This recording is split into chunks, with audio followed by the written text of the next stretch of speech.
Hi everybody, I am going to talk about the techniques of resource mobilization.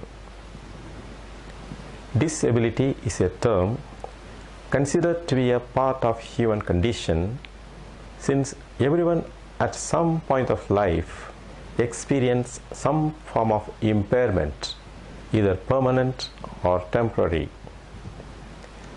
Life is difficult for persons with permanent impairment, especially during their old age in routine functioning and socialization. It was well adjusted in the joint family system of earlier times through the helping hands offered by the other persons of the family. The present nuclear family system is a great challenge to persons with disabilities, and the society views them to be unproductive and burdensome. Disability is associated with religious belief and is treated as a curse by the divine power by many people even in this 21st century. All these things together make disability an unproductive and dependent condition, hampering equal rights and opportunities for persons with disabilities. In this context, resource mobilization is a major area of social work intervention in the present scenario. The concept is similar to that used in other fields of social work, with a difference in some of the strategies only. The magnitude of the challenges arising out of disability being huge, persons with disabilities must be supplied with greater socio-economic and political attention, and social workers must maintain adequate knowledge about the services available to the persons with disabilities towards inclusion. Social work in the field of disability has become a prominent area of study in the social work education in India, and it is essential, therefore, to have a basic understanding of the concept, methods, and models of resource mobilization for providing suitable services to persons with disability. At the end of this talk, you will gain an adequate knowledge about the concept and the process of resource mobilization, understand the principles of resource mobilization, appreciate the importance of resource mobilization, and learn the methods and the techniques of fundraising. Let me briefly explain the concepts of resource mobilization. According to Practical Guide for Research and Community-Based Organizations report in 2009, resource mobilization may be defined as a management process that involves identifying people who share the same values as your organization and taking steps to manage that relationship. Looking closely at this definition, one can see that resource mobilization is a process that involves three integrated concepts. 1. Organizational management and development. It involves establishing and strengthening organizations for the resource mobilization process. It also involves identifying the organization's vision, mission, and goals, and putting in place internal systems and processes that enable the resources mobilization efforts, such as identifying the roles of board and staff and efficiently managing human, material, and financial resources. Creating and implementing a strategic plan that addresses the proper use of existing funds on one hand, and seek out diversified sources of future funding on the other. Let me outline the principles of resource mobilization. Resource mobilization is just a means to the end, and the end being the fulfillment of the organization's vision.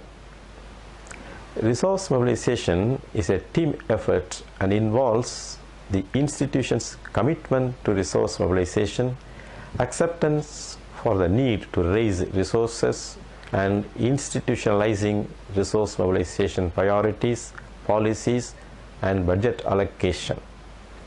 The responsibility for the resource mobilization effort is shared by the board, the president, or the executive director and the resource mobilization unit. An organization needs money in order to raise money. There are no quick fixes in resource mobilization. Communicating and prospecting. Once an organization gets ready for resource mobilization, it must ensure long-term sustainability through acquiring new donors and maintaining a constituency base. Resource mobilization entails learning how to connect with the prospective and finding common ground through shared values and interests. It also entails discerning the right prospect to approach and matching the appropriate resource mobilization strategy to the prospect. Two principles that govern communicating and prospecting are: resource mobilization is really friend-raising. Financial support comes as a result of a relationship and not as a goal in and of itself. 2. People do not give money to causes, they give to people with causes. People give to organizations to which they have personal affiliation in some form or other. Relationship building. Once donors are identified, get closer, get to know them better, same way as developing an acquaintance. Initiating new relationships, nurturing existing ones, and building an ever-expanding network is an ongoing activity. Let me mention about the importance of building credible relationships with the donor agencies. Good cause alone is not sufficient to attract funding. Gathering support for the cause and building up personal and community relationship is more important in ensuring the trust relationship with the funding partners. Moreover, this relationship should be sustained by developing the three attributes, namely legitimacy, transparency, and accountability on the part of the organization and institution which are mobilizing funds. Legitimacy refers to the legal dimension of the non-profit organization that is seeking funds from eligible donors. In other words, the organization has been established according to the country's civil laws and traditions. Such organizations are more likely to receive more support as they have attained some level of compliance with the standard practice as constituted by the law of the land. Transparency is very crucial in maintaining the trust relationship that the organization has built with the funding partners as well as with the community. It refers to the open communication with the internal and external stakeholders who are associated with the financial management and health of the organization.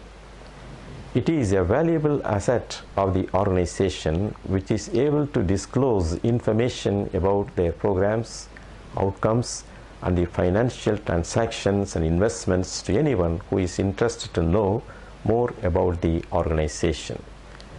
It is a valid criterion that is highly regarded by potential donors and partners, as transparency gives them the assurance that the organization is trustworthy and committed to its constituents.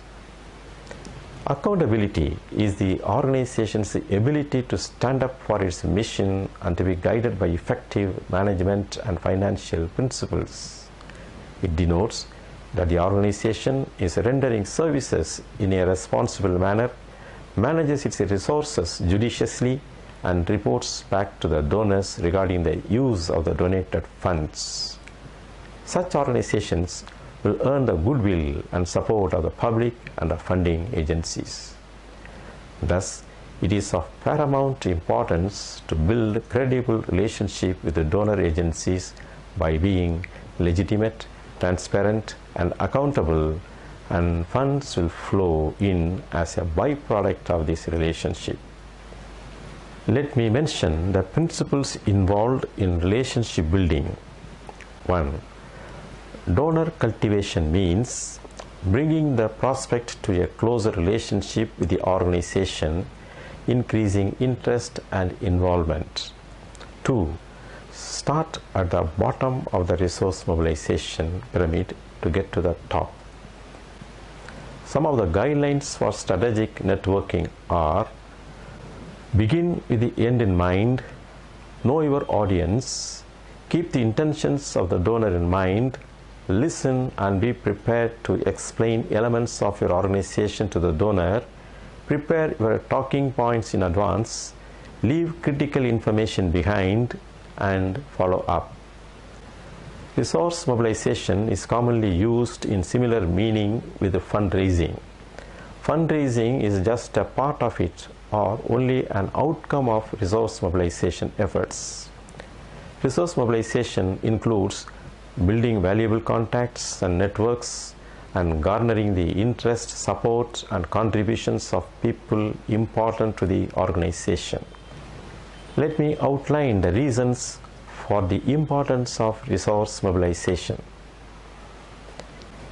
Resource mobilization diversifies, expand its resources base, and develop new thinking and challenge the old traditions in supporting the achievement of integration agenda. It identifies and analyzes the resources available for the program priorities, policies, and efficient budget allocation as stipulated in the development strategy.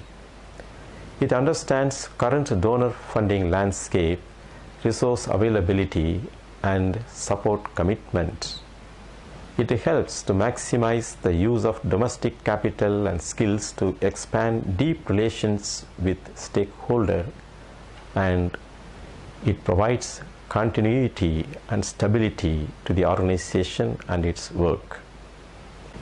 Let me mention the do's and don'ts when meeting with the donors. The do's: remember to always speak on equal terms with funders. Treat donors with respect and curiosity. Follow through on everything that you say you will do. Meet all donor deadlines. Listen well to know who you are talking to. Learn their name and position and learn how to communicate with the people from different backgrounds. The don'ts: do not use too much flattery. Do not speak in a poor-ass or self-pitying manner. Do not act desperate or complain about having no money.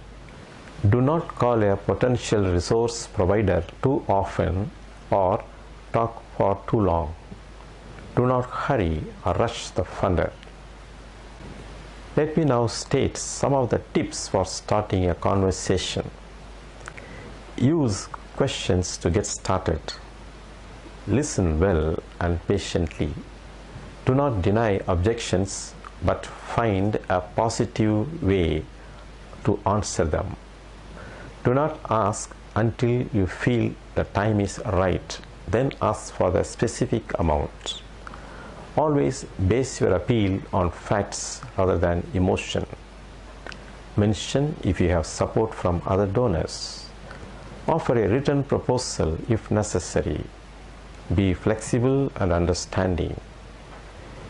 If the answer from the donor is no, try to find out what the reasons are and if there are ways that this can be changed to yes.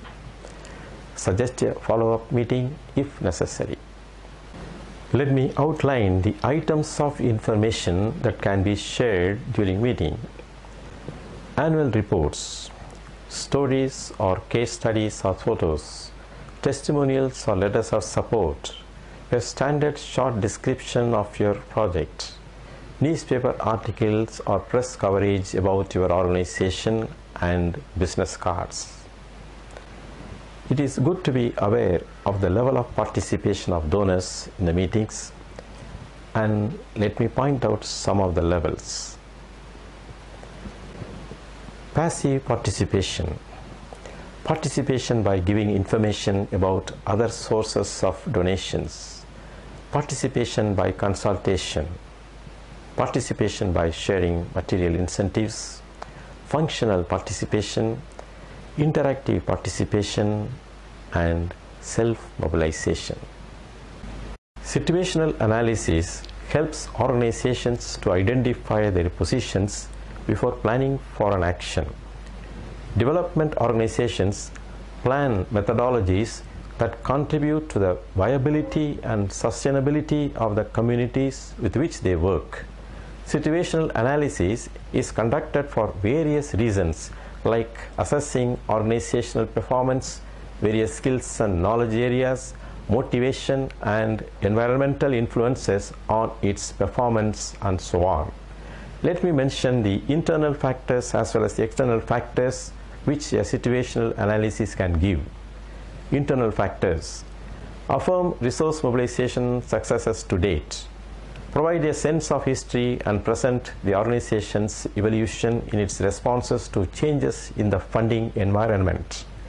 Present a reality check on where the organization is at currently going on, achieving its vision, mission, and existing strategic plan goals. Validate funding targets over a set period of time, identify available funding and resource gaps. Indicate gaps in administrative systems such as finance and accounting. Indicate gaps specific to resource mobilization skills and systems such as proposal writing, implementation of other strategies, donor acquisition and upgrade. Establish ownership of resource mobilization functions. Open new doors or widen perspectives on prospective resource providers. Establish resource mobilization policies and code of ethics anchored to the organization's core values. Review the relevance of the organization's existing key messages. Determine the organization's capacity to invest in a resource mobilization program. External factors: funders' priorities and changing trends, demand for your organization's services, technological innovations related to your area of work, legislative and regulatory changes, competing grantees, prevailing political, social, and economic conditions. There are some principal methods of resource mobilization such as government grants, public revenue raising efforts, usage fees, contributions from private donors, and foreign assistance. Resource mobilization can be done through availing the various government grants. There are grants available for supporting various types of disabilities. It is important to have sufficient knowledge of these provisions when working in the field of disabilities.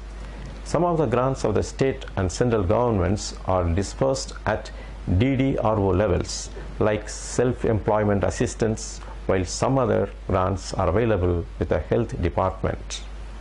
The public revenue raising effort is also called finance campaigns. Organizations working in various fields engage in fundraising efforts. Let me state the several steps in the design of a user fee system. Step 1. Set targets for cost recovery. Step 2. Determine the structure of user charges. Step 3. Set user fees. Step 4. Formulate a policy on exemption and waivers. Step 5. Design and operationalize a system for managing fee collection. Non-monetary contributions from private donors sometimes play an important role in the process of resource mobilization. Here also, the do's and don'ts of practice when meeting with the donors need to be kept in mind.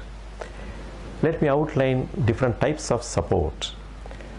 Resource mobilization is actually a process of raising different types of support for the organization. It can include both cash and in-kind support. This process consists of eliciting different types of support. 1. Submitting proposals to a typical donor agency is the most conventional way of getting support. 2. Fundraising events are organized where some celebrities are invited and requests are made. 3. Donation boxes are kept in public and commercial places along with the request for small amounts of money. 4. Collecting in-kind contributions such as used clothes, furniture, books, vehicles or even buildings is another source of raising resources. 5. Support of volunteers can be enlisted in fundraising. 6. The organization can generate income from business-oriented projects of the organization such as selling of publications, offering consultancies, microfinance, micro-insurance or micro-enterprise-based activities and so on. Let me discuss about the proposals for fundraising. There are funding agencies of various types, funding for various types of developmental needs. Many of these are funding in the field of disability also. Availing funding from them requires preparation of a detailed write-up, also called project proposal, stating things in detail.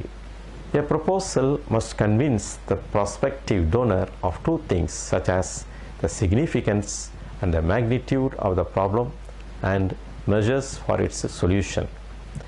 There are three major types of proposals such as unsolicited, a response to a specific program within a specific donor agency, a response to a request for proposals. The rules for proposal writing are that the proposal should be concise, the appeal for support should be passionate and positive, and separate proposal should be written for each funder.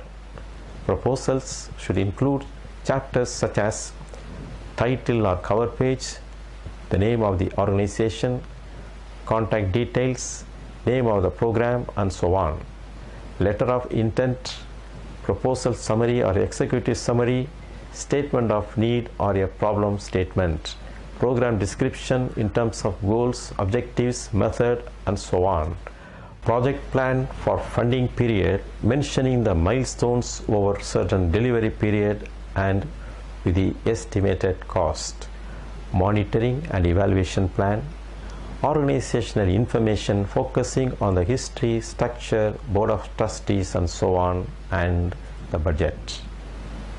Let me sum up. Resource mobilization in the field of disability is a major area of social work intervention in the present scenario. The concept is similar to that used in other fields of social work, with a difference in some of the strategies only. Resource mobilization may be defined as a management process that involves identifying people who share the same values as your organization and taking steps to manage that relationship. It is a process that involves three integrated concepts, namely organizational management and development, communicating and prospecting, and relationship building. The process of resource mobilization has its own do's and don'ts which may be helpful. The principal methods of resource mobilization are government grants, public revenue raising efforts, usage fees, contributions from private donors, and foreign assistance. Situational analysis helps organizations to identify their positions before planning for an action. Development organizations plan methodologies that contribute to the viability and sustainability of the communities with which they work. There are funding agencies of various types, funding for various types of developmental needs. Many of these are funding in the field of disability also. Availing funding from them requires preparation of a detailed write-up called project proposal. A proposal must convince the prospective donor of two things such as the significance and magnitude of the problem and measures for its solution. There are three major types of proposals such as unsolicited, a response to a specific program within a specific donor agency, and a response to a request for proposals. Let me sign off now and hope to see you in another session. Thank you.